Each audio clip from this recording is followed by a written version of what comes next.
Jesus once said, "Blessed are those who mourn, for they will be comforted."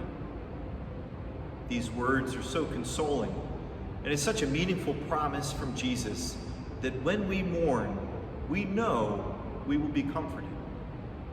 And I think if you're anything like me, this experience of the pandemic has been one of mourning.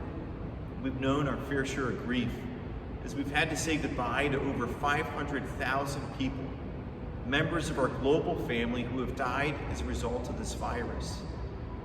We've had to grieve the loss of our loved ones. We've had to grieve the loss of a sense of normal, as we're not able to see our family and friends as much as we'd like. We're not able to go to restaurants, do the things that we're used to doing. Not even able to go to Camden Yards to watch the Orioles play. And in all this, there's a sense of grief, a sense of loss and mourning. But those words from Jesus are just as true for us today as they were for that crowd that gathered around him on the Mount of Beatitudes over 2,000 years ago. We will be comforted.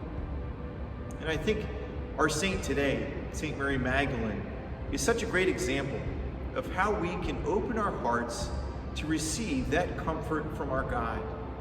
You know, the story Easter Sunday morning, one of the accounts is that Mary Magdalene goes with two other disciples to see Jesus.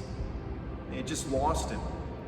And so as they make their way to the tomb, they realize that the stone had been rolled away, the tomb is empty. So the other two disciples are so distraught, they run in fear, they escape, and they leave. But Mary Magdalene stays. She remains in the emptiness of that tomb, allows herself to mourn, allows herself to be grieving, to feel the sense of loss, and she stays. And in the emptiness of that tomb, she looks for Jesus. She searches for God because she knows that he's going to be there with her in her distress, her grief, and her mourning. And sure enough, he shows up. Jesus approaches her, says, "Mary, it's me. I'm here. I've been raised from the dead." And in the midst of her sadness, her grief, her distress, she discovers the resurrection. That joy of Jesus having been raised from the dead is with her.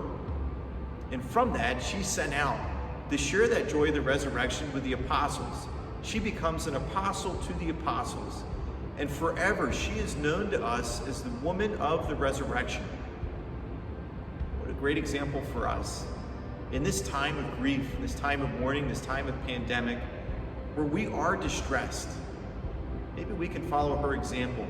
And even in this day, even in this time, search for Jesus.